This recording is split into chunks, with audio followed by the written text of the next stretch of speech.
Okay, so the last video for this module, okay, and this kind of brings it all together, all the material that we've had in all of chapter 10, figuring out how to project the cash flow for a new product. Okay, so now the steps. All right, so we're just going to go through the steps. Okay, so we have our example of a flavored cola project, and we want to estimate the cash flow. Okay, so there are, let's scroll through it. Okay, there's 1, 2, there's more, 3 steps. Okay, you gotta figure out what you're going to spend up front, the initial capital investment. Okay, and then you've got to figure out what the operating cash flows are for each period. And then at the end, right, you've got to recapture the working capital, and you've got to figure out what the cash flow is for the disposal of the assets at the end of the project. Okay, so those are 3 steps, and they are not trivial. Okay, so your initial capital investment, right? So in this case, we had a Coke syrup mixing machine and a water filtering machine at 2.2 million and 1.65 million. And then we also need some inventory. So we got 2 machines. We've got inventory, $150,000 in bottles and labels. So this means that the total cash outflow to start this project is $4 million. Now keep in mind, again, if you are doing capital budgeting projects for other purposes, you also need to look at if there are any opportunity costs involved. And so then once you've got all of your upfront capital investments figured out, then the next thing you need to do is look at the operating cash flows for each period. Okay, so in this case, we aren't going to look at erosion costs, but sometimes you do. Again, it's just something you need to keep in mind. And so they take you through the example of how to determine the operating cash flows.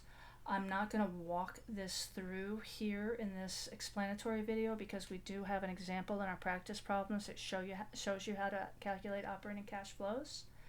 But I do want to note that the projections are going to come from a joint effort of managers from many different functional areas. And when I started my career 25 plus years ago, that was one of my first jobs. Was running around. We were trying to bring we were trying to open up a new market, and we were trying to figure out what the costs would be to open up a new market. And as a junior financial analyst, it was my job to run around to all the different VPs of this, that, and the other thing, and ask them what they thought the costs would be. And it's an interesting process, let me tell you. A very interesting process because people will throw numbers at you, and then when you write down the numbers and you say, okay, I'll take this over to the other guys across the hall, then they'll be like, oh, wait, let me sharpen my pencil and I'll get back to you, right? So projections have to be solid, and it's an iterative process, as they say, to get solid projections. So again, these are our annual costs, including our annual marketing costs. And then we look at depreciation as part of our annual incremental cash flows. And again, this takes you through how to do it. And again, I have you do that in an example problem, so we're not going to go through the nitty-gritty details of this chapter here. And then at the end of the project, you got to figure out the recaptured working capital and the cash flow from the disposal of the assets at the end of the project. Right, so in this example, they assume that it's going to end after 5 years. They're going to get back the initial increases in working capital of 150, and then it's assumed that they're going to dispose of the 2 machines.